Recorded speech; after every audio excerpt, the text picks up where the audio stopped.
Welcome back to the Household of Faith Daily Devotionals for week 31. And we're talking about pastors and shepherds, or pastors versus shepherds. Yesterday we talked about the fact that pastors are overseers, and that in the three main scriptures that mention pastors specifically, we find that they're servants. And servants to the flock, servants of the people, servants of the body. And the fact that the role of pastor has changed because of the secular influence, and of course the pride of men and women who want to be in charge as opposed to being the servant.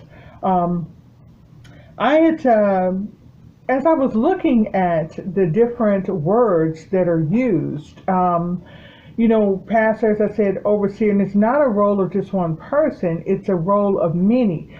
The bishops, the elders, the stewards, the words are interchangeable and used synonymously to represent the exact same thing.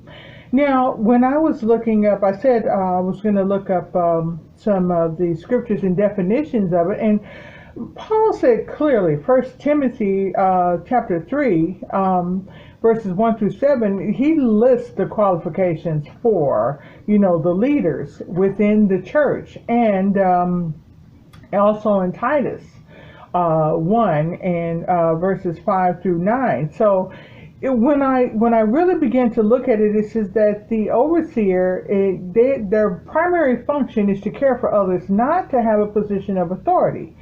And it doesn't mean that you can't have both, but that's not the primary purpose of a pastor or a shepherd. Is not to be in charge. It is to care for others. Shepherds take care of the flock. That's it. And Jesus actually used the word steward. He used the word steward. And a steward is a manager of a household or a guardian of everything that's in the house. That would be a position of authority. That is a position of leadership. Like I said, it doesn't have to be, and it's not always the case. But here we are with overseers, and here's what Paul says. An overseer needs to be above reproach. They need to be a faithful husband. Okay, self-controlled. They need to live wisely, and I mean by wise, it means within your means. Okay, and let me just be honest: you shouldn't be bogged down in credit card debt and buying cars and houses and things like that are too expensive for you to be able to afford. That's not wise. That's not wise in any way, shape, form, or fashion, especially not in a leader within the church. Okay, they need to have a good reputation. Be hospitable. When people come into town, they need to be hospitable, and their family needs to be hospitable. They need to be gentle. And I don't mean soft-spoken or, like a doormat, but I mean, they need to know how to handle themselves and people.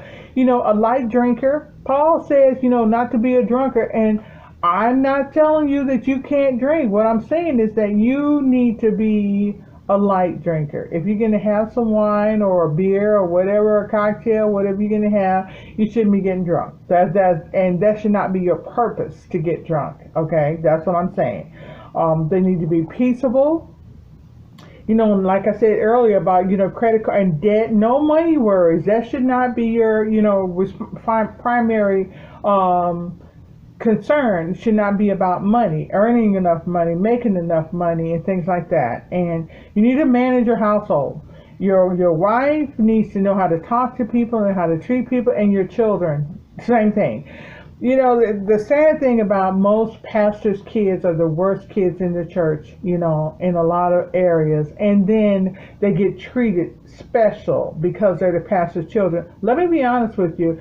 Just because you're a pastor's child, it doesn't make you any better than anyone else's children. It doesn't make you any more gifted, any more anointed than anyone else's children. And you don't deserve special treatment just because of that.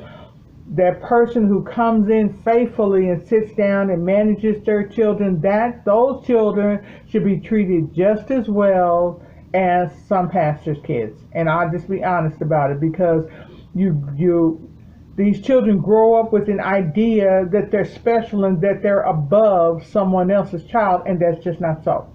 That's just not so. And some of the pastors' children get put into positions that they have no right to be in, but they're there simply because they're the pastor's child. So that's something that we need to make sure that we consider. And I've already given you the definition of steward, but an elder, same thing applies to the elder. And they are mature men. And I've known some female elders too. And they need to be seasoned in their judgment. You know, that comes from the Helps Word Study specifically. And I saw bishops and overseers synonymous with elders. And those three words, elders, bishops, and overseers, are interchangeable, and they're used interchangeably throughout Paul's teachings. And they need to be sound teachers. Able to teach. They don't have to be called to be a teacher, but they need to be able to teach from their experience based upon what the Word of God says. And they need to know and understand what the Word of God says in order to be able to teach it, having walked it out and live it out. The fruits of the Spirit, most of these qualifications for them are based upon the fruit of the Spirit. So if the fruit of the Spirit is operating in your life, then yes. But someone that just got saved and, you know, they get ordained, they get their little piece of paper and they move into the role of a pastor, no. That's just that the Bible doesn't support that. And that's another thing that we always need to consider when people are put in those positions, that they're not qualified for. No matter who your family member is, it doesn't mean that just because your dad or mom were pastors that you should be a pastor too, or that you should be an elder, or you should hold any kind of leadership position within the body. And that's another thing that goes on quite a bit, and it's just wrong. Okay, well, tomorrow we're going to move on into some other areas, and we will see you then. Okay, bye-bye.